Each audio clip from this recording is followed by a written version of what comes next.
Student, let us start with the new chapter, chapter number 11, Biotechnology Principles and Processes. Now, what is biotechnology? Biotechnology is the industrial application. मतलब on a large scale. Industrial ਦਾ मतलब on a large scale. ਕਾਫੀ ਮਾਤਰਾ ਦੇ ਵਿੱਚ ਕੋਈ ਚੀਜ਼ produce ਕਰਨੀ ਤਾਂ ਕਿ ਉਹਦਾ ਫਾਇਦਾ ਬਹੁਤ ਸਾਰੇ ਲੋਕ ਚੱਕ ਸਕਣ। ਹੁਣ ਸਪੋਜ਼ ਤੁਸੀਂ ਥੋੜਾ ਜਿਹਾ ਪਨੀਰ ਬਣਾ ਲਿਆ ਘਰ ਵਿੱਚ ਜਾਂ ਇੱਕ ਕੌਲੀ ਦਹੀਂ ਦੀ ਬਣਾ ਲਈ, ਇਹ ਨਹੀਂ ਕਹਿ ਸਕਦੇ ਆਪਾਂ ਅਸੀਂ ਬਾਇਓਟੈਕਨੋਲੋਜੀ ਦੇ ਐਕਸਪੈਰੀਮੈਂਟਸ ਕਰ ਰਹੇ ਹਾਂ ਜਾਂ ਬਾਇਓਟੈਕਨੋਲੋਜੀ ਯੂਜ਼ ਕਰ ਰਹੇ ਹਾਂ, right? This is not biotechnology. Biotechnology is a production on a large scale, right? Then biochemistry, ठीक है, ਇਹਦੇ ਵਿੱਚ biochemistry ਦਾ ਪਾਰਟ ਵੀ ਆਉਂਦਾ ਹੈ।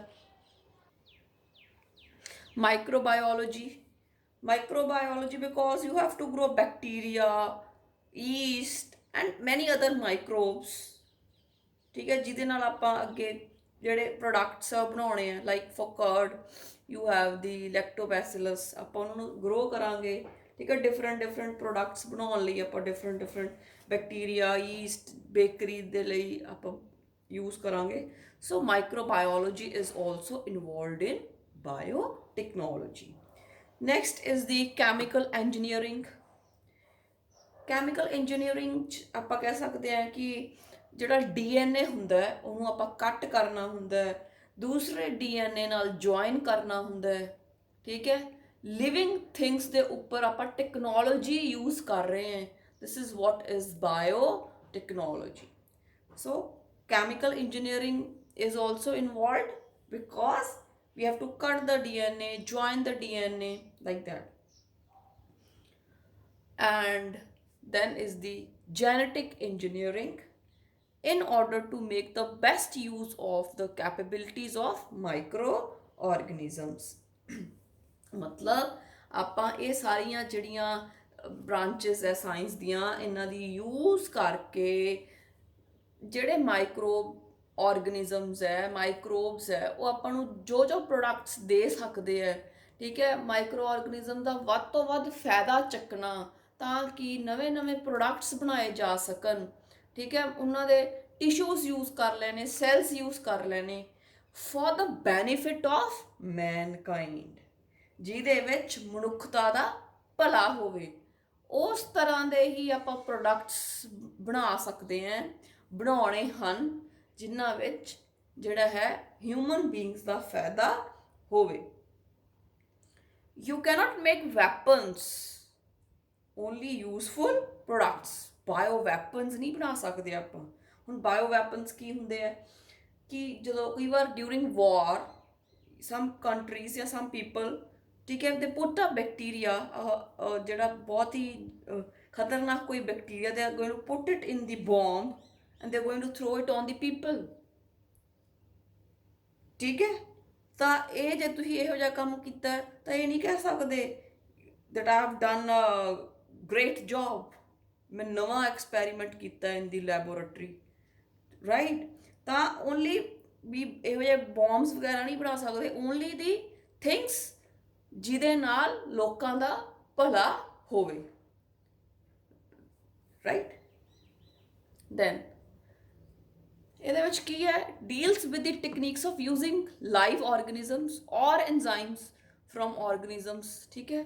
ਉਹਦੇ ਦਾ ਪੂਰਾ ਆਰਗੇਨਿਜ਼ਮ ਯੂਜ਼ ਕਰ ਲਿਆ, ਉਹਦੇ 'ਚੋਂ ਐਨਜ਼ਾਈਮਸ ਯੂਜ਼ ਕਰ ਸਕਦੇ ਹਾਂ, ਉਹਦਾ DNA ਯੂਜ਼ ਕਰ ਸਕਦੇ ਹਾਂ, ਉਹਦਾ RNA ਯੂਜ਼ ਕਰ ਸਕਦੇ ਹਾਂ, ਠੀਕ ਹੈ, to produce products and processes useful to humans.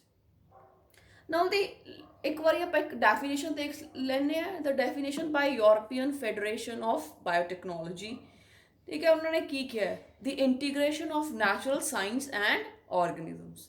ਬਈ ਜਿਹੜੇ ਆਰਗੇਨਿਜ਼ਮਸ ਹੈ, ਮਾਈਕਰੋ ਆਰਗੇਨਿਜ਼ਮਸ ਹੈ, ਉਹਨਾਂ ਨੂੰ ਸਟੱਡੀ ਕਰ ਲਿਆ ਅਤੇ ਨੈਚੁਰਲ ਸਾਇੰਸ, ਦੋਨਾਂ ਨੂੰ ਇਕੱਠੇ ਸਟੱਡੀ ਕਰ ਲਿਆ, ਠੀਕ ਹੈ, ਇੰਟੀਗ੍ਰੇਟ ਕਰ ਲਿਆ, ਇਕੱਠੇ ਉਹਨਾਂ ਨੂੰ ਜੋੜ ਲਿਆ, ਇਕੱਠੇ ਉਹਨਾਂ ਨੂੰ ਐਕਸਪੈਰੀਮੈਂਟਸ ਕਰ ਲਏ ਇਨ ਦੀ ਲੈਬੋਰੇਟਰੀਜ਼, ਤਾਂ ਉਹਨਾਂ ਦੇ ਸੈਲਸ ਯੂਜ਼ ਕਰ ਸਕਦੇ ਹਾਂ, ਠੀਕ ਹੈ, ਮੋਲੀਕਿਊਲਸ ਯੂਜ਼ ਕਰ ਸਕਦੇ ਹਾਂ, ਤਾਂ ਕਿ ਆਪਾਂ ਪ੍ਰੋਡਕਟਸ ਬਣਾ ਸਕੀਏ ਅਤੇ ਲੋਕਾਂ ਦਾ ਭਲਾ ਕਰ ਸਕੀਏ, ਸਰਵਿਸ ਪ੍ਰੋਵਾਈਡ ਕਰ ਸਕੀਏ।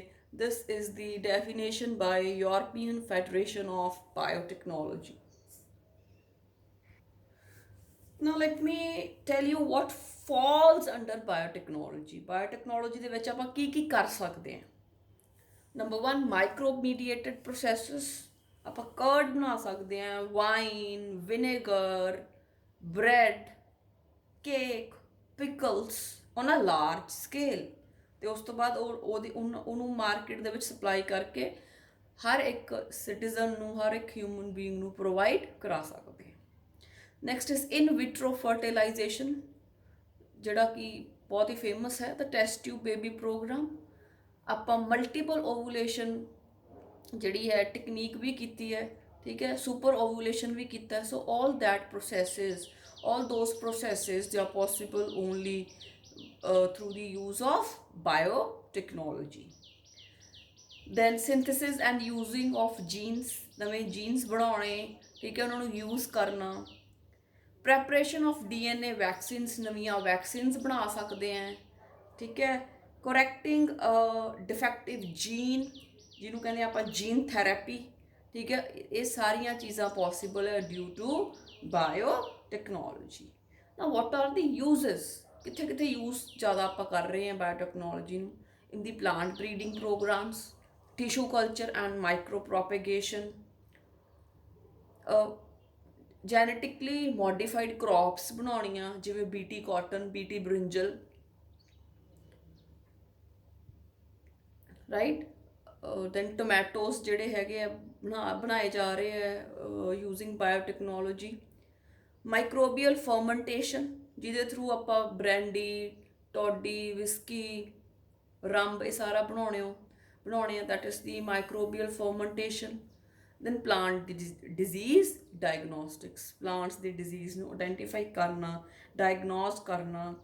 ਇਹ ਸਾਰੀਆਂ ਆਪਾਂ ਬੇਟੇ ਐਂਟੀਬੋਡੀਜ਼ ਬਣਾ ਸਕਦੇ ਹਾਂ, ਐਂਟੀਬਾਇਓਟਿਕਸ ਬਣਾ ਸਕਦੇ ਹਾਂ with the help of biotechnology. So next bete are the principles of biotechnology. There are two principles, genetic engineering and chemical engineering. Chemical engineering ਚ ਬੇਟੇ ਆਉਂਦਾ ਹੈ maintenance of sterile conditions. Sterile means ਸਾਫ ਸੁਥਰੀਆਂ, ਕੀਟਾਣੂ ਰਹਿਤ, ਜਿੱਥੇ ਬਿਮਾਰੀ ਫੈਲਣ ਦਾ ਚਾਂਸ ਨਾ ਹੋਵੇ, are called as sterile conditions. ਹੁਣ ਸਭ ਤੋਂ ਪਹਿਲਾਂ ਜਦੋਂ ਆਪਾਂ ਕੋਈ ਵੀ ਐਕਸਪੈਰੀਮੈਂਟ ਕਰਨਾ ਹੈ ਜਾਂ ਕੋਈ ਵੀ ਚੀਜ਼ ਪ੍ਰੋਡਿਊਸ ਕਰਨੀ ਹੈ, ਠੀਕ ਹੈ, ਸਭ ਤੋਂ ਇੰਪੋਰਟੈਂਟ ਹੈ ਦੀ ਮੇਨਟੇਨੈਂਸ ਆਫ ਸਟਰਾਈਲ ਐਨਵਾਇਰਨਮੈਂਟ। ਹੁਣ ਸਪੋਜ਼ ਬੇਟੇ ਆਪਾਂ ਬਾਇਓਟੈਕਨੋਲੋਜੀ ਦੀ ਮਦਦ ਨਾਲ ਕਰਡ ਬਣਾ ਰਹੇ ਹਾਂ, ਕੋਈ ਵੈਕਸੀਨ ਬਣਾ ਰਹੇ ਹਾਂ, ਕੋਈ ਐਂਟੀਬੋਡੀਜ਼ ਬਣਾ ਰਹੇ ਹਾਂ, ਠੀਕ ਹੈ, ਤਾਂ ਬੇਟੇ ਸਪੋਜ਼ ਕਰੋ ਜੇ ਕਰਡ ਇਨਫੈਕਟ ਹੋ ਗਈ, ਜਦੋਂ ਆਪਾਂ ਜਿਹੜਾ ਸੀਗਾ ਬਣਾ ਰਹੇ ਸੀਗੇ, ਤੇ ਆਪਾਂ ਨੂੰ ਪਤਾ ਕਿ ਲੈਕਟੋਬੈਸਿਲਸ ਤੋਂ ਦਹੀਂ ਬਣਾਉਣੇ ਆ ਆਪਾਂ। ਸਪੋਜ਼ ਕਰੋ ਆਪਣੀ ਕਿਚਨ ਸਾਫ਼ ਨਹੀਂ ਸੀ, ਠੀਕ ਹੈ, ਉੱਥੇ ਆਪਣੇ ਕੋਈ ਹੱਥ ਸਾਫ਼ ਨਹੀਂ ਸੀ, ਤਾਂ ਵਿਬਰੀਓ ਕੋਲਰਾ ਜਿਹੜਾ ਹੈਜਾ ਕਰ ਦਿੰਦਾ, ਠੀਕ ਹੈ, ਲੂਜ਼ ਮੋਸ਼ਨਸ ਵਗੈਰਾ ਜਿਹਦੇ ਨਾਲ ਹੋ ਜਾਂਦੇ ਆ, ਦਹੀਂ ਵਿੱਚ ਚਲਾ ਗਿਆ, ਠੀਕ ਹੈ। ਜੇ ਕਰਡ ਇਨਫੈਕਟ ਹੋ ਗਈ, ਠੀਕ ਹੈ, ਹਜ਼ਾਰਾਂ ਲੋਕ ਉਹ ਕਰਡ ਖਾਣਗੇ ਜਿਹੜੇ, ਦੇ ਆਲ ਵਿਲ ਗੈਟ ਇਨਫੈਕਟਡ, ਉਹ ਬਿਮਾਰ ਹੋ ਜਾਣਗੇ। ਤਾਂ ਜਦੋਂ ਕੋਈ ਵੀ ਪ੍ਰੋਡਕਟ ਬਣਾਉਣਾ, ਉੱਥੇ ਸਫਾਈ ਹੋਣੀ, ਸਫਾਈ ਦਾ ਮਤਲਬ ਕੀਟਾਣੂ ਨਾ ਹੋਣੇ, ਮਾਈਕਰੋਬਸ ਨਾ ਹੋਣੇ, ਇੱਦਾਂ ਦਾ ਮਾਹੌਲ ਹੈ ਜਿਹੜਾ ਇਨਵਾਇਰਨਮੈਂਟ ਹੈ ਉੱਥੇ ਹੋਣਾ ਚਾਹੀਦਾ। ਹੁਣ ਆਪਾਂ ਸਪੋਜ਼ ਕਰੀਏ ਕਿ ਆਪਾਂ ਵੈਕਸੀਨ ਬਣਾ ਰਹੇ ਹਾਂ, ਤਾਂ ਆਪਾਂ ਥਾਊਜ਼ੈਂਡਸ ਆਫ ਵੈਕਸੀਨਸ ਬਣਾਉਣੇ ਆ। ਬੱਚਿਆਂ ਦੀ ਵੈਕਸੀਨੇਸ਼ਨ ਹੁੰਦੀ ਹੈ, ਜਿਵੇਂ ਯੂ ਆਲ ਨੋ ਦੈਟ, ਠੀਕ ਹੈ, ਉਹਨਾਂ ਦੀ ਇਮਿਊਨਿਟੀ ਸਟਰੋਂਗ ਕਰਨ ਲਈ। ਹੁਣ ਅਗਰ ਉਹ ਵੈਕਸੀਨ ਹੈ ਜਿਹੜੀ ਉਹ ਸਾਫ਼ ਸੁਥਰੀ ਨਹੀਂ ਹੈ, ਠੀਕ ਹੈ, ਉੱਥੇ ਜਿਹੜਾ ਇਨਵਾਇਰਨਮੈਂਟ ਉਹ ਸਾਫ਼ ਸੁਥਰਾ ਨਹੀਂ ਹੈ, ਸਟਰਾਈਲ ਨਹੀਂ ਹੈ, ਤਾਂ ਉਸ ਦੇ ਵਿੱਚ ਬੈਕਟੀਰੀਆ ਜਾਂ ਵਾਇਰਸਿਸ, ਠੀਕ ਹੈ, ਉਹਦੇ ਵਿੱਚ ਆ ਸਕਦੇ ਹੈ, ठीक है। तो ਜਿਹੜੇ ਬੱਚੇ ਉਸ ਵੈਕਸੀਨ ਦਾ ਯੂਜ਼ ਕਰਨਗੇ, ਜੋ ਬੱਚਿਆਂ ਨੂੰ ਵੈਕਸੀਨ ਦਿੱਤਾ ਜਾਊਗਾ, ਠੀਕ ਹੈ, ਤਾਂ ਉਹਨਾਂ ਦੀ ਜਾਨ ਵੀ ਜਾ ਸਕਦੀ ਹੈ, ਉਹ ਬਿਮਾਰ ਹੋ ਸਕਦੇ ਹੈ, ਰਾਈਟ। ਤਾਂ ਸਟਰਾਈਲ ਐਟਮੋਸਫੇਅਰ ਬਣਾਉਣਾ ਬਹੁਤ ਜ਼ਰੂਰੀ ਹੈ ਤਾਂ ਕਿ ਕੋਈ ਵੀ ਬਿਮਾਰੀ ਨਾ ਫੈਲੇ। So this is the educate maintenance of sterile conditions to support growth of only the desired microbes।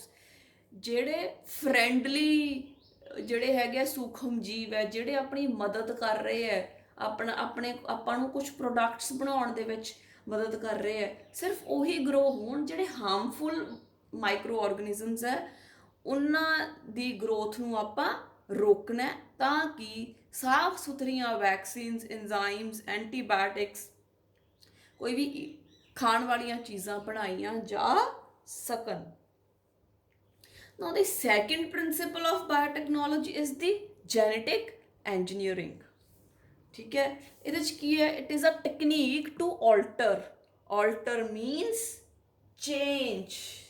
ठीक है, ਕਿਸੇ ਵੀ ਲਿਵਿੰਗ ਆਰਗੇਨਿਜ਼ਮ ਨੂੰ ਮੋਡੀਫਾਈ ਕਰਨਾ, ਠੀਕ ਹੈ, ਉਹਨੂੰ ਕੱਟ ਕਰ ਦੇਣਾ, ਉਹਨੂੰ ਕਿਸੇ ਦੇ ਨਾਲ ਹੋਰ ਜੁਆਇਨ ਕਰਾ ਦੇਣਾ, ਰਾਈਟ। ਕੱਟ ਕੀ ਕਰਾਂਗੇ ਆਪਾਂ? ਉਹਦਾ DNA या RNA, ठीक है, टू मॉडिफाई द DNA और RNA ऑफ अ ऑर्गेनिज्म, ठीक है, and then we can introduce it into the host organism. ठीक है, होस्ट ऑर्गेनिज्म ਦੇ ਵਿੱਚ ਆਪਾਂ ਨੂੰ ਪਾ ਦਿੰਦੇ। ਤਾਂ ਬੇਟੇ ਆਲਟਰ ਦਾ ਮਤਲਬ ਹੈ ਟੂ ਚੇਂਜ ਦ ਕੈਮਿਸਟਰੀ। ਕੀ ਚੇਂਜ ਕਰਾਂਗੇ ਆਪਾਂ? ਉਸ ਦਾ ਸ਼ੂਗਰ ਬਦਲ ਸਕਦੇ ਹਾਂ, ਜਿਹੜਾ DNA ਹੈ ਉਹਦਾ ਸ਼ੂਗਰ ਬਦਲ ਸਕਦੇ ਹਾਂ, ਉਹਦੇ ਬੇਸ ਪੇਅਰਸ ਬਦਲ ਸਕਦੇ ਹਾਂ, ਉਸ ਦਾ ਫਾਸਫੇਟ ਬਦਲ ਸਕਦੇ ਹਾਂ। ਪਰ ਸਭ ਤੋਂ ਇੰਪੋਰਟੈਂਟ ਹੈ ਬੇਸ ਬਦਲਣਾ, ਕਿਉਂਕਿ ਜਿਹੜੀ ਇਨਫੋਰਮੇਸ਼ਨ ਹੁੰਦੀ ਹੈ that is stored within the base। ठीक है, ਹੁਣ ਕੋਈ ਜੀਨ ਹੈ, ਠੀਕ ਹੈ, ਆਪਾਂ ਨੂੰ ਚਾਹੀਦਾ ਹੈ ਤਾਂ ਆਪਾਂ ਉਹ ਜੀਨ ਜਿਹੜਾ ਹੈ ਬੈਕਟੀਰੀਆ ਦੇ ਅੰਦਰ ਪਾ ਸਕਦੇ ਹਾਂ। ਠੀਕ ਹੈ, ਬੈਕਟੀਰੀਆ ਦੇ ਅੰਦਰ ਹਿਊਮਨ ਜੀਨ ਆਫ ਇੰਟਰਸਟ ਹੈ ਜਿਹੜਾ, ਠੀਕ ਹੈ, ਉਹ ਇਨਸਰਟ ਕਰ ਸਕਦੇ ਹਾਂ, ਹਿਊਮਨ ਜੀਨ ਇਨਸਰਟ ਕਰ ਸਕਦੇ ਹਾਂ ਅਤੇ ਉਹਦੀਆਂ ਬਹੁਤ ਸਾਰੀਆਂ ਆਪਾਂ ਨੂੰ ਕਾਪੀਜ਼ ਮਿਲ ਜਾਂਦੀਆਂ and we can change the ਫਿਨੋਟਾਈਪ of the host organism. ਠੀਕ ਹੈ, ਹੋਸਟ ਆਰਗੇਨਿਜ਼ਮ ਜਿਹਦੇ ਆਪਾਂ ਜਿਹਦੇ ਅੰਦਰ ਆਪਾਂ ਪਾ ਰਹੇ ਹਾਂ ਜਿਹੜਾ DNA ਹੈ, ਜਿਹਨੂੰ ਆਪਾਂ ਚੇਂਜ ਕਰ ਲਿਆ, ਆਲਟਰ ਕਰ ਲਿਆ, ਤਾਂ ਉਹ ਹੋਸਟ ਦਾ ਫਿਨੋਟਾਈਪ ਚੇਂਜ ਹੋ ਜਾਵੇਗਾ। ਤਾਂ ਬੇਟੇ ਜੈਨੇਟਿਕ ਇੰਜੀਨੀਅਰਿੰਗ ਦੀ ਵਰਤੋਂ ਦੇ ਨਾਲ ਬੈਕਟੀਰੀਆ ਦੇ ਅੰਦਰ ਹਿਊਮਨ ਜੀਨ ਇਨਸਰਟ ਕਰ ਦਿਆਂਗੇ ਆਪਾਂ। ਬੈਕਟੀਰੀਆ ਦੇ ਅੰਦਰ ਹਿਊਮਨ ਜੀਨ ਇਨਸਰਟ ਕਰ ਦੇਣ। ਅੱਛਾ, ਇੱਕ ਹੋਰ ਇੰਪੋਰਟੈਂਟ ਚੀਜ਼, ਕੀ ਤੁਹਾਨੂੰ ਮੋਲੀਕੂਲਰ ਹੋਮੋਲੋਗੀ ਪਤਾ ਹੈ? ਮਤਲਬ AUG ਆਪਾਂ ਕੋਡੋਨਸ ਕੀਤੇ ਹੈ, ਟ੍ਰਿਪਲੇਟ ਇਜ਼ ਅ ਕੋਡੋਨ, 3 ਬੇਸ ਪੇਅਰਸ ਇਕੱਠੇ ਹੋ ਗਏ, ਆਪਾਂ ਉਹਨਾਂ ਨੂੰ ਕੋਡੋਨ ਕਿਹਾ ਹੈ। ਮੋਲੀਕੂਲਰ ਬੇਸਿਸ ਆਫ ਇਨਹੈਰੀਟੈਂਸ 'ਚ ਮੈਂ ਸਾਰੀਆਂ ਚੀਜ਼ਾਂ ਦੱਸੀਆਂ। ਮਤਲਬ AUG ਮਿਥਿਓਨਿਨ ਦਾ ਕੋਡ ਹੈ, ਚਾਹੇ ਉਹ ਬੈਕਟੀਰੀਆ ਹੋਵੇ, ਚਾਹੇ ਹਿਊਮਨ ਬੀਇੰਗ ਹੋਵੇ, ਠੀਕ ਹੈ, ਚਾਹੇ ਕੀੜੀ ਹੋਵੇ, ਚਾਹੇ ਹਾਥੀ ਹੋਵੇ, AUG ਮਿਥਿਓਨਿਨ ਦਾ ਕੋਡ ਹੀ ਹੈ। ਮਤਲਬ ਕਹਿਣ ਦਾ ਮਤਲਬ ਇਹ ਹੈ ਜੈਨੇਟਿਕ ਕੋਡ ਦੀ ਜੋ ਇਨਫੋਰਮੇਸ਼ਨ ਸਟੋਰਡ ਹੈ ਉਹ ਸੇਮ ਤਰ੍ਹਾਂ ਨਾਲ ਹੀ ਸਟੋਰਡ ਹੈ, ਚਾਹੇ ਆਰਗੇਨਿਜ਼ਮ ਕੋਈ ਵੀ ਹੋਵੇ। ਇੱਕ ਹੋਰ ਐਗਜ਼ਾਮਪਲ, ਤੁਹਾਡੇ ਅੰਦਰ ਵੀ UUU ਫਿਨਾਈਲ ਐਲੈਨਿਨ ਹੈ, ਵਿਰਾਟ ਕੋਹਲੀ ਦੇ ਅੰਦਰ ਵੀ UUU ਫਿਨਾਈਲ ਐਲੈਨਿਨ ਹੈ, ਰਾਣੀ ਮੁਖਰਜੀ ਦੇ ਅੰਦਰ ਵੀ UUU ਫਿਨਾਈਲ ਐਲੈਨਿਨ ਹੀ ਹੈ, ਮੇਰੇ ਅੰਦਰ, ਤੁਹਾਡੇ ਅੰਦਰ UU ਫਿਨਾਈਲ ਐਲੈਨਿਨ ਹੈ। ठीक है बेटे, इस चीज़ ਨੂੰ यूज किया गया है इन दी एक्सपेरिमेंट्स। ਹੁਣ बेटे ਆਪਾਂ डीएनए ਨੂੰ चेंज कर सकते हैं, ठीक है, डीएनए ਨੂੰ चेंज करना है, यही है जेनेटिक इंजीनियरिंग, ठीक है, to alter the DNA. DNA ਨੂੰ चेंज कर सकते हैं ਅਤੇ होस्ट ऑर्गेनिज्म ਦੇ ਵਿੱਚ ਪਾ ਸਕਦੇ हैं। ਟੈਕਨੋਲੋਜੀ ਦੀ ਵਰਤੋਂ ਕਰਕੇ ਬਹੁਤ ਮਾਤਰਾ ਦੇ ਵਿੱਚ ਵੈਕਸੀਨ, ਐਂਟੀਬੋਡੀਜ਼, ਦਹੀਂ, ਪਨੀਰ ਬਣਾਉਣਾ ਚਾਹੁੰਦੇ ਆ ਆਪਾਂ, ਠੀਕ ਹੈ, ਉਹਨੂੰ ਵੇਚ ਕੇ ਪ੍ਰੋਫਿਟ ਕਮਾਉਣਾ ਚਾਹੁੰਦੇ ਆ, ਠੀਕ ਹੈ। This is what is bio technology, ਠੀਕ ਹੈ। ਹੁਣ ਮੈਂ ਤੁਹਾਨੂੰ ਦੱਸਿਆ ਕਿ ਡੀਐਨਏ ਨੂੰ ਚੇਂਜ ਕਰ ਸਕਦੇ ਆ ਤੇ ਹੋਸਟ ਆਰਗੇਨਿਜ਼ਮ ਦੇ ਵਿੱਚ ਪਾ ਸਕਦੇ ਆ।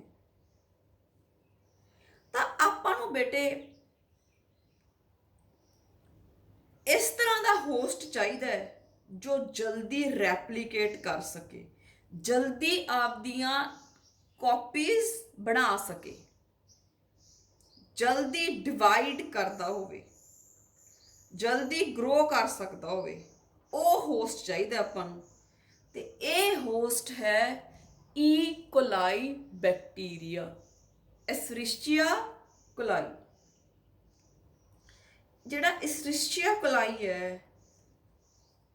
16-17 ਮਿੰਟਸ ਦੇ ਵਿੱਚ ਹੀ ਰੈਪਲੀਕੇਟ ਕਰ ਜਾਂਦਾ ਹੈ ਤੇ ਨਵੇਂ ਡਾਟਰ ਸੈਲਸ ਪ੍ਰੋਡਿਊਸ ਕਰ ਦਿੰਦਾ ਹੈ। ਬਹੁਤ ਜਲਦੀ ਜਿਹੜਾ ਹੈ ਇਸਰੀਸ਼ੀਆ ਕੋलाई 20 ਮਿੰਟ ਤੋਂ ਪਹਿਲਾਂ ਹੀ ਰੈਪਲੀਕੇਟ ਕਰ ਜਾਵੇਗਾ, ਠੀਕ ਹੈ। ਤਾਂ ਸੁਪੋਜ਼ ਬੇਟੇ ਇੱਕ ਇਨਸੂਲਿਨ ਹੈ, ਇਨਸੂਲਿਨ ਤੁਸੀਂ ਸੁਣਿਆ, ਠੀਕ ਹੈ, ਜਿਹਦੀ ਕਮੀ ਦੇ ਨਾਲ ਆਪਾਂ ਨੂੰ ਡਾਇਬਟੀਜ਼ ਹੋ ਜਾਂਦਾ ਹੈ, ਠੀਕ ਹੈ। ਤਾਂ ਸਪੋਜ਼ ਆਪਾਂ ਇਨਸੂਲਿਨ ਬਣਾਉਣਾ ਹੈ, ਠੀਕ ਹੈ, ਤੇ ਉਸ ਔਰ ਹਿਊਮਨ ਬੀਇੰਗ ਦੇ ਵਿੱਚ ਪਾਉਣਾ ਜਿਹਦੇ 'ਚ ਜਿਹੜਾ ਇਨਸੂਲਿਨ ਹੈ ਉਹ ਘਟ ਗਿਆ, ਨਹੀਂ ਬਣ ਰਿਹਾ, ਇਸ ਕਰਕੇ ਉਹ ਡਾਇਬਟਿਕ ਹੋ ਚੁੱਕਿਆ। ਤਾਂ ਈ ਕੋलाई ਦੇ ਅੰਦਰ ਆਪਾਂ ਹਿਊਮਨ ਇਨਸੂਲਿਨ ਦਾ ਜੀਨ ਪਾ ਦੇਵਾਂਗੇ, ਠੀਕ ਹੈ, ਜੀਨ ਕੱਢਾਂਗੇ ਹਿਊਮਨ ਇਨਸੂਲਿਨ ਦਾ ਤੇ ਈ ਕੋलाई ਦੇ ਅੰਦਰ ਪਾ ਦੇਵਾਂਗੇ। ਪਾਇਆ ਤਾਂ ਆਪਾਂ ਇੱਕ ਜੀਨ ਸੀ ਇਨਸੂਲਿਨ ਦਾ, ਜਿਵੇਂ ਜਿਵੇਂ ਈ ਕੋलाई ਹਰ 20 ਮਿੰਟ ਤੱਕ ਆਪਾਂ ਕਹਿ ਸਕਦੇ ਹਾਂ ਡਿਵਾਈਡ ਕਰੂਗੀ, ਉਵੇਂ ਇਨਸੂਲਿਨ ਦੀ ਕਾਪੀ ਵੀ ਬਣਾ ਦੇਵੇਗਾ ਜਿਹੜਾ ਈ ਕੋलाई ਹੈ, ਬਹੁਤ ਜਲਦੀ ਇਨਸੂਲਿਨ ਬਣਾ ਦੇਵੇਗਾ। ਸੋ these are the processes which are involved in the genetic engineering. Next are the steps involved in biotechnology.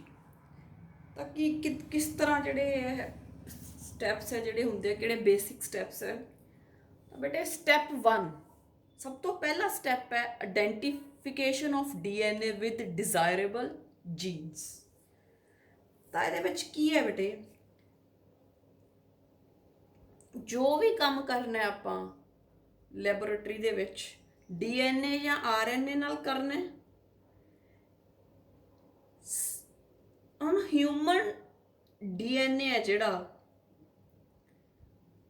ਉਹਦੇ ਵਿੱਚ ਬਹੁਤ ਸਾਰੇ ਜੀਨਸ ਹੈ। ਤਾਂ ਸਭ ਤੋਂ ਪਹਿਲਾਂ ਐਸਾ ਜਿਹੜਾ ਹੈ ਜੀਨ ਆਇਡੈਂਟੀਫਾਈ ਕਰਨਾ ਪਏਗਾ ਜੋ ਆਪਾਂ ਨੂੰ ਚਾਹੀਦਾ,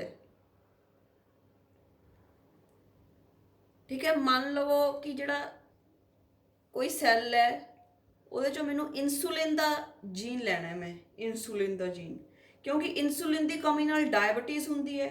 ਜਿਨ੍ਹਾਂ ਵਿੱਚ ਇਨਸੂਲਿਨ ਦੀ ਕਮੀ ਹੈ ਉਹਨਾਂ ਨੂੰ ਆਰਟੀਫਿਸ਼ੀਅਲੀ ਜਿਹੜੀ ਇਨਸੂਲਿਨ ਹੈ ਉਹ ਦੇਣੀ ਪੈਂਦੀ ਹੈ, ਠੀਕ ਹੈ। ਤੇ ਇਹ ਇਨਸੂਲਿਨ ਬਾਇਓਟੈਕਨੋਲੋਜੀ ਦੀ ਵਰਤੋਂ ਕਰਕੇ ਪ੍ਰੋਡਿਊਸ ਕੀਤੀ ਜਾ ਸਕਦੀ ਹੈ। ਤਾਂ ਬੇਟੇ ਮੈਨੂੰ ਡੀਐਨਏ ਆਇਡੈਂਟੀਫਾਈ ਕਰਨਾ ਪੈਣਾ ਜਿਸ ਵਿੱਚ ਇਨਸੂਲਿਨ ਦਾ ਜੀਨ ਹੋਵੇ, because I have to make the artificial insulin, ਠੀਕ ਹੈ। ਜ਼ਰੂਰੀ ਨਹੀਂ ਇਨਸੂਲਿਨ ਦੀ ਮੈਂ ਇੱਕ ਐਗਜ਼ਾਮਪਲ ਦੇ ਕੇ ਐਕਸਪਲੇਨ ਕਰ ਰਹੀ ਹਾਂ, ਕਾਮਨ ਐਗਜ਼ਾਮਪਲ ਹੋ ਸਕਦਾ ਜੇ ਕੋਈ ਬਿਮਾਰੀ ਹੋਵੇ ਜੋ ਥਾਇਰਾਇਡ ਦੀ ਵਜ੍ਹਾ ਨਾਲ ਹੋਵੇ ਤਾਂ ਥਾਇਰੋਕਸਿਨ ਹਾਰਮੋਨ ਚਾਹੀਦਾ ਹੋਊਗਾ।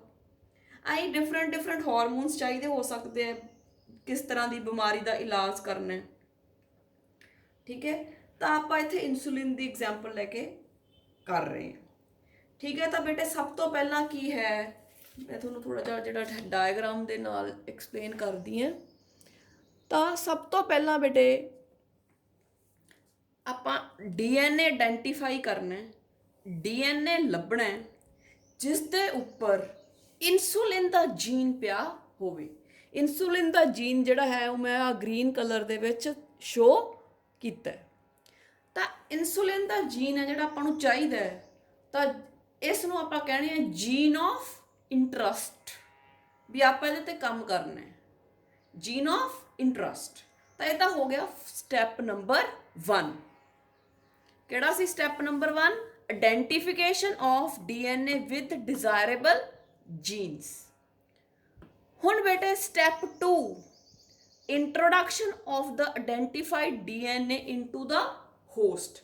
ਵੀ ਜਿਹੜਾ ਡੀਐਨਏ ਤੁਸੀਂ ਜਿਹੜਾ ਜੀਨ ਕੱਢ ਲਿਆ ਇੰਟਰਸਟ ਵਾਲਾ, ਜਿਹਦੇ ਤੋਂ ਆਪਾਂ ਇਨਸੂਲਿਨ ਬਣਾਉਣਾ ਹੈ, ਉਹਨੂੰ ਅੱਗੇ ਹੋਸਟ ਦੇ ਵਿੱਚ ਇੰਟਰੋਡਿਊਸ ਕਰਾਉਣਾ। ਤਾਂ ਬੇਟੇ ਇਹ ਡਾਇਗਰਾਮ ਦੇਖੋ, ਜਿਹੜਾ ਸਟੈਪ 2 ਵਾਲਾ ਜਿਹੜਾ ਡਾਇਗਰਾਮ ਹੈ। ਹੁਣ ਜਿਹੜਾ ਹੋਸਟ ਹੈ ਬੇਟੇ ਉਹ ਈ ਕਲਾਈ ਹੈ। ਈ ਕੋਲਾਈ ਨੂੰ ਬੇਟੇ ਲੈਣ ਦਾ ਜਿਹੜਾ ਮੇਨ ਕਾਰਨ ਹੈ ਕਿ ਈ ਕੋਲਾਈ ਨੂੰ ਕਿਉਂ ਚੂਜ਼ ਕੀਤਾ ਗਿਆ ਹੈ, ਕਿਉਂਕਿ ਇਹ ਬਹੁਤ ਜਲਦੀ ਜਿਹੜਾ ਹੈ ਰੈਪਲੀਕੇਟ ਕਰਦਾ ਹੈ, ਲੈਸ ਦੈਨ 20 ਮਿੰਟਸ ਦੇ ਵਿੱਚ ਡਾਟਰ ਸੈਲਸ ਪ੍ਰੋਡਿਊਸ ਕਰ ਦਿੰਦਾ ਹੈ, ਮਲਟੀਪਲ ਕਾਪੀਜ਼ ਪ੍ਰੋਡਿਊਸ ਕਰ ਲੈਂਦਾ ਆਪਦੀਆਂ। ਇਸ ਕਰਕੇ ਈ ਕੋਲਾਈ ਹੈ ਜਿਹੜਾ ਉਹਨੂੰ ਯੂਜ਼ ਕੀਤਾ ਹੈ। ਤਾਂ ਹੋਸਟ ਇਜ਼ ਦੀ ਈ ਕੋਲਾਈ। ਜਿਹੜਾ ਬੈਕਟੀਰੀਆ ਹੁੰਦਾ ਹੈ, if you remember the structure of the bacteria, ਤਾਂ if this is the bacteria suppose, ਤਾਂ ਆਪਾਂ ਕਹਿੰਦੇ ਹਾਂ ਜਿਹੜਾ ਬੈਕਟੀਰੀਆ ਦਾ ਜਿਹੜਾ ਡੀਐਨਏ ਹੈ that lies freely in the cytoplasm. ਆ ਜਿਹੜਾ ਮੈਂ ਦਿਖਾਇਆ ਪਿੰਕ ਕਲਰ ਦਾ, this is the DNA of E coli. Plus bacteria ਦੇ ਵਿੱਚ ਇੱਕ ਐਕਸਟਰਾ ਕ੍ਰੋਮੋਸੋਮਲ ਜੈਨੇਟਿਕ ਮਟੀਰੀਅਲ ਵੀ ਪਿਆ ਹੁੰਦਾ ਹੈ, ਜਿਹਦੇ ਵਿੱਚ ਕ੍ਰੋਮੋਸੋਮਸ ਨਹੀਂ ਪਏ ਹੁੰਦੇ। Extra chromosomal genetic material circular shape ਦੇ ਵਿੱਚ ਪਿਆ ਹੁੰਦਾ ਹੈ। ਆ ਮੈਂ ਰੈੱਡ ਕਲਰ ਦੇ ਵਿੱਚ ਦਿਖਾਇਆ ਹੈ। This is called a plasmid. This is called a plasmid. ਤੇ ਜਿਹੜਾ ਪਲਾਜ਼ਮਿਡ ਹੁੰਦਾ ਹੈ ਉਹ ਸੈਲਫ ਰੈਪਲੀਕੇਟ ਕਰ ਸਕਦਾ ਹੈ, ਆਪਦੀ ਆਪ ਅੱਗੇ ਆਪਦੀਆਂ ਕਾਪੀਜ਼ ਪ੍ਰੋਡਿਊਸ ਕਰ ਸਕਦਾ ਹੈ। And it is naturally found in the bacteria. ਕੁਦਰਤ ਦੇ ਵੱਲੋਂ ਹੀ ਇਹ ਜਿਹੜਾ ਹੈ ਬੈਕਟੀਰੀਆ ਦੇ ਵਿੱਚ ਪਿਆ ਹੁੰਦਾ।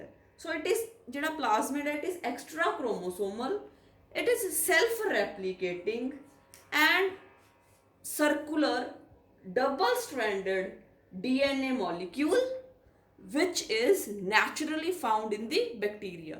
ਜਿਹੜਾ DNA ਹੈ ਜਿਹਨੂੰ ਆਪਾਂ ਨਿਊਕਲੀਓਇਡ ਕਹਿੰਦੇ, ਇਹ ਤਾਂ ਪਿਆ ਹੀ ਪਿਆ, ਪਲੱਸ ਇੱਕ circular extra chromosomal genetic material ਵੀ ਪਿਆ ਜਿਹਨੂੰ ਆਪਾਂ ਕਿਹਾ ਪਲਾਜ਼ਮਿਡ। ਤਾਂ ਪਲਾਜ਼ਮਿਡ ਦੀ ਵਰਤੋਂ ਕਰਕੇ ਆਪਾਂ ਅੱਗੇ ਬਾਇਓਟੈਕਨੋਲੋਜੀ ਜਿਹੜੇ ਪ੍ਰੋਸੈਸਿਸ ਆ ਉਹ ਆਪਾਂ ਕਰਨੇ ਆ। ਠੀਕ ਹੈ। ਤਾਂ ਬੇਟੇ ਕੀ ਸੀ second step? Introduction of the identified DNA into the host. ਆਪਾਂ ਡੀਐਨਏ ਆਇਡੈਂਟੀਫਾਈ ਕਰ ਲਿਆ ਸੀ, ਉਹਦੇ ਤੋਂ ਜੀਨ ਆਫ ਇੰਟਰਸਟ ਕੱਟ ਕਰ ਲਿਆ। ਜਿੰਨਾ ਆਪਾਂ ਪੂਰਾ ਡੀਐਨਏ ਆਪਾਂ ਕੀ ਕਰਨਾ ਹੈ, ਜਿਹੜਾ ਆ ਜੀਨ ਹੈ ਜਿਹਦੇ ਤੋਂ ਆਪਾਂ ਇਨਸੂਲਿਨ ਬਣਾਉਣੀ ਹੈ, ਆਪਾਂ ਉਹ ਆਇਡੈਂਟੀਫਾਈ ਕਰ ਲਿਆ। ਤੇ ਉਹ ਇੰਨਾ ਜਿਹੜਾ ਟੋਟਾ ਸੀ, ਜਿਹੜਾ ਫਰੈਗਮੈਂਟ ਸੀ ਉਹ ਡੀਐਨਏ ਦਾ ਜਿਹਦੇ ਤੇ ਉਹ ਜੀਨਸ ਪਏ ਆ ਇਨਸੂਲਿਨ ਵਾਲੇ, ਉਹ ਆਪਾਂ ਕੱਟ ਕਰ ਲਏ। ਕੱਟ ਕਰਕੇ ਆਪਾਂ ਕਾਹਦੇ ਵਿੱਚ ਪਾਉਣੇ ਆ? ਹੋਸਟ ਦੇ ਵਿੱਚ। ਹੋਸਟ ਆਪਣਾ ਕਿਹੜਾ ਇੱਥੇ? ਈ ਕੋਲਾਈ। ਠੀਕ ਹੈ। ਤਾਂ ਬੇਟੇ ਆਹ ਦੇਖੋ ਤੁਸੀਂ, ਇੱਥੇ ਜਿਹੜਾ ਸੀਗਾ ਜਿਹੜਾ jean of interest C, insulin ਵਾਲਾ ਜੀਨ ਸੀ ਗ੍ਰੀਨ ਕਲਰ ਦੇ ਵਿੱਚ, ਉਹ ਮੈਂ ਇੱਥੇ ਆ ਰੈੱਡ ਕਲਰ ਦਾ ਜਿਹੜਾ ਪਲਾਜ਼ਮਿਡ ਹੈ ਉਹਦੇ ਨਾਲ ਦਿਖਾਇਆ ਹੈ। ਠੀਕ ਹੈ। ਇੰਟਰੋਡਿਊਸ ਕਰਾਤਾ। ਠੀਕ ਹੈ। ਇਹਦੇ ਨਾਲ ਇਹਦੇ ਵਿੱਚ ਹੀ ਰਲ ਗਿਆ। ਰੈੱਡ ਜਿਹੜਾ ਹੈ ਟਰਾਂਸਫਾਰਮ ਹੋ ਗਿਆ। ਜਿਹੜਾ ਪਲਾਜ਼ਮਿਡ ਸੀ ਉਹ ਹੁਣ ਥੋੜਾ ਰੈੱਡ ਕਲਰ ਦਾ, ਥੋੜਾ ਗ੍ਰੀਨ ਕਲਰ ਦਾ। ਠੀਕ ਹੈ। ਤਾਂ ਉਹਦਾ ਰਿਕੰਬੀਨੇਸ਼ਨ ਹੋ ਗਿਆ, ਦੋ ਚੀਜ਼ਾਂ ਕੰਬਾਈਨ ਹੋ ਗਈਆਂ, ਵੀ ਕਾਲ ਇਟ ਐਜ਼ ਰਿਕੰਬੀਨੈਂਟ। ਤਾਂ ਜਿਹੜਾ ਈ ਕੋਲਾਈ ਬੈਕਟੀਰੀਆ ਸੀ ਉਹ ਹੁਣ ਟਰਾਂਸਫਾਰਮ ਹੋ ਗਿਆ, ਕਿਉਂਕਿ ਉਹਦੇ ਅੰਦਰ ਹਿਊਮਨ ਦਾ ਜਿਹੜਾ ਜੀਨ ਹੈ ਇਨਸੂਲਿਨ ਵਾਲਾ ਉਹ ਵੀ ਇਨਸਰਟ ਹੋ ਗਿਆ। ਤੇ 17 ਮਿੰਟਸ ਬਾਅਦ ਆਪਾਂ ਕੀ ਦੇਖਾਂਗੇ? ਜਿਹੜਾ ਈ ਕੋਲਾਈ ਹੈ it is going to divide into 2 daughter cells. ਤੇ ਜਿਹੜਾ ਡਾਟਰ ਸੈਲਸ ਦਾ ਪਲਾਜ਼ਮਿਡ ਹੈ ਬੇਟੇ, ਇਹਦੇ 'ਚ ਵੀ ਤੁਸੀਂ ਦੇਖ ਸਕਦੇ ਹੋ ਹਿਊਮਨ ਜੀਨ ਆਫ ਇੰਟਰਸਟ ਪਿਆ, ਹਿਊਮਨ ਜੀਨ ਆਫ ਇੰਟਰਸਟ ਪਿਆ, ਤਾਂ ਇੱਕ ਆਪਾਂ ਪਹਿਲਾਂ ਬਣਾ ਲਿਆ, ਠੀਕ ਹੈ। ਇੱਕ ਜਿਹੜਾ ਸੀਗਾ ਈਕਲਾਈ ਨੂੰ ਆਪਾਂ ਟਰਾਂਸਫਾਰਮ ਕਰ ਲਿਆ, ਮਤਲਬ ਉਹਦੇ 'ਚ ਜੀਨ ਪਾਤਾ ਹਿਊਮਨ ਇੰਟਰਸਟ ਦਾ। ਉਸ ਤੋਂ ਬਾਅਦ ਬੇਟੇ ਇਹ ਹਰ 17 ਮਿੰਟਾਂ ਬਾਅਦ ਇਹ ਵੀ ਅੱਗੇ 2 ਪ੍ਰੋਡਿਊਸ ਕਰ ਦੂ, ਇਹ ਵੀ 2 ਅੱਗੇ ਅੱਗੇ ਉਹਦੇ ਵਾਲੇ 2 ਆਏ। ਬਹੁਤ ਜਲਦੀ ਹੀ ਜਿਹੜਾ ਆਪਾਂ ਨੂੰ ਆ ਜੀਨ ਆਫ ਇੰਟਰਸਟ ਹੈ ਇਹਦੀਆਂ ਬਹੁਤ ਸਾਰੀਆਂ ਕਾਪੀਜ਼ ਬਣ ਜਾਣਗੀਆਂ, ਠੀਕ ਹੈ। This is what the process is, ਠੀਕ ਹੈ। ਈਕਲਾਈ ਬੇਟੇ ਜਿਹੜਾ ਫੋਰਨ ਜੀਨ ਸੀ, ਫੋਰਨ ਜੀਨ ਮਤਲਬ ਹਿਊਮਨ ਬੀਇੰਗ ਦਾ ਜੀਨ, ਇਨਸੂਲਿਨ ਵਾਲਾ ਜੀਨ, ਇਹਦੇ ਲਈ ਤਾਂ ਫੋਰਨ ਹੀ ਹੈ ਨਾ, ਬਾਹਰੋਂ ਲਿਆਂਦਾ ਆਪਾਂ। ਜੀਨ ਆਫ ਇੰਟਰਸਟ ਸੀ ਜਿਹੜਾ ਆਪਣਾ, ਠੀਕ ਹੈ, ਉਹ ਅੰਦਰ ਆ ਗਿਆ। ਈਕਲਾਈ ਟਰਾਂਸਫਾਰਮ ਹੋ ਗਿਆ, ਚੇਂਜ ਹੋ ਗਿਆ, ਹੁਣ ਉਹਦਾ ਪਲਾਜ਼ਮਿਡ ਚੇਂਜ ਹੋ ਗਿਆ, ਠੀਕ ਹੈ। ਇੱਕ ਤਰ੍ਹਾਂ ਦਾ ਸੀ, ਹੁਣ 2 ਤਰ੍ਹਾਂ ਦੇ ਹੋ ਗਏ, ਠੀਕ ਹੈ। ਤਾਂ ਬੇਟੇ ਇਦਾਂ ਹੁੰਦਾ। ਤੇ ਉਸ ਤੋਂ ਬਾਅਦ ਜਿਹੜਾ ਹੈ ਆਪਾਂ ਇਹਨੂੰ ਜਦੋਂ ਕੱਟ ਕਰਕੇ ਇਹਦੇ ਵਿੱਚ ਪਾ ਦਿੰਨੇ ਆ ਤਾਂ ਈਕਲਾਈ ਡਿਵਾਈਡ ਕਰਦਾ, ਠੀਕ ਹੈ।